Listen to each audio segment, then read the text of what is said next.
बुद्ध के अष्टांगिक मार्ग, टेक, जंगल और मानसिक शांति के लिए 2025 समाधान। नमस्कार दोस्तों, मैं हूं मनीष और आज हम एक ऐसे सफर पर निकल रहे हैं जो बाहर की दुनिया से शुरू होकर हमारे भीतर तक जाएगा। पिछले वीडियो में हमने देखा कैसे सच्चाई और सोलर ऊर्जा दुनिया बदल रही है। आज जानिए कैसे सही आजीविका कोस्टा रिका के जंगल बचा रही है, कोरिया के ऐप्स दिमागी स्वास्थ्य सुधार रहे हैं और भारत का योग विज्ञान बन गया है। क्या तकनीक, प्रकृति और आध्यात्मिकता साथ साथ चल सकते हैं? क्या बुद्ध के 2500 साल पुराने अष्टांगिक मार्ग में आज के टेक युग का हल छुपा है?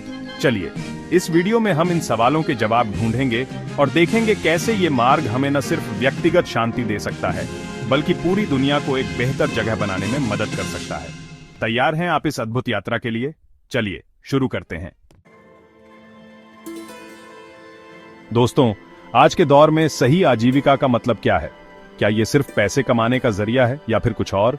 बुद्ध के अनुसार सही आजीविका का मतलब है ऐसा काम जो नैतिक हो, जो दूसरों को नुकसान न पहुंचाए और जो प्रकृति के साथ सामंजस्य बिठाकर किया जाए। कोस्टा रिका इसका एक बेहतरीन उदाहरण है। यहाँ की सरकार ने इको टूरिज्म को बढ़ावा देकर न सिर्फ अपनी अर्थव्यवस्था को मजबूत किया है बल्कि अपने 25% से ज्यादा जंगलों को भी बचाए रखा है। हर साल लाखों टूरिस्ट यहाँ के प्राकृतिक सौंदर्य को निहारने आते हैं, जिससे स्थानीय लोगों को रोजगार मिलता है और देश को अरबों डॉलर की कमाई होती है। लेकिन एक सवाल ये भी उठता है कि क्या इतनी बड़ी संख्या में टूरिस्टों का आना जाना यहाँ के नाजुक इकोसिस्टम को नुकसान नहीं पहुंचाता? क्या हम विकास के नाम पर प्रकृति का दोहन तो नहीं कर रहे हैं? ये सोचने वाली बात है। दूसरी तरफ भारत में बेंगलुरु की कुछ महिलाएं ई कचरे से सोना निकालकर अपनी आजीविका चला रही हैं।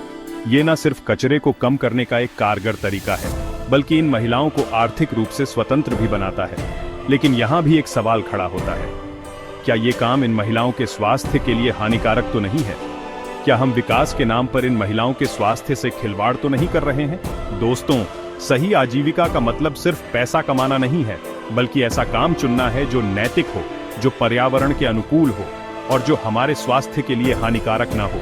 हमें ऐसे रास्ते खोजने होंगे जहां विकास और प्रकृति साथ साथ चल सकें, जहां प्रगति के नाम पर किसी का शोषण न हो।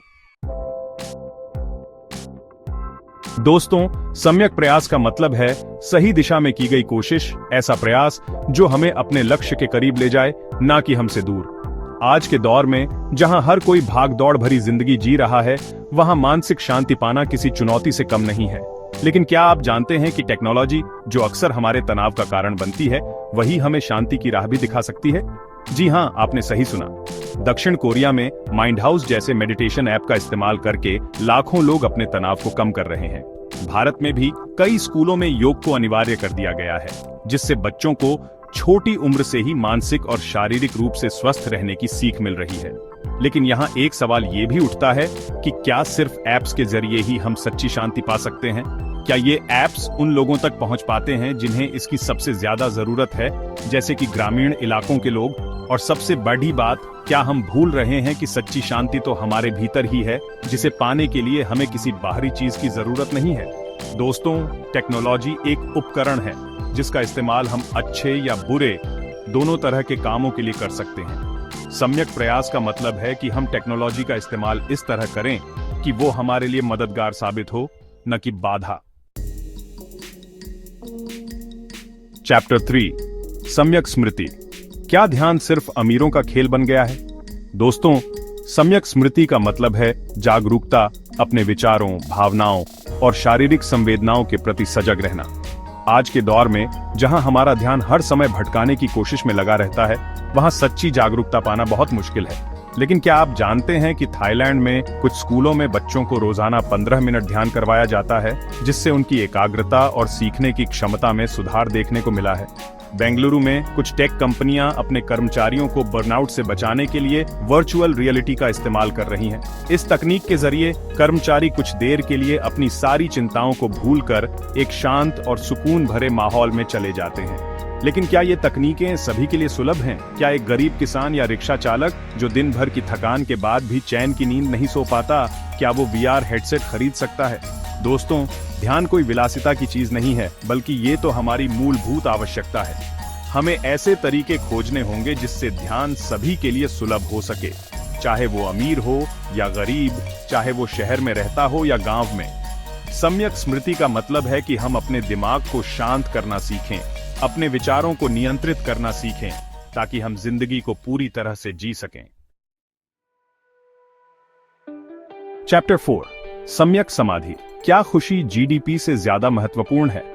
दोस्तों, सम्यक समाधि का मतलब है एकाग्रता, अपने मन को एकाग्र करके उस पर नियंत्रण पाना। आज के दौर में जहां हमारा ध्यान हर समय बंटा रहता है, वहां एकाग्रता पाना बहुत मुश्किल है।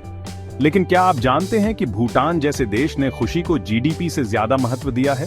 यहाँ के लोग प्रकृति के करीब रहते हैं, ध्यान और आध्यात्मिकता को अपनी जिंदगी का हिस्सा मानते हैं, और यही वजह है कि भूटान को दुनिया के सबसे खुशहाल देशों में गिना जाता है।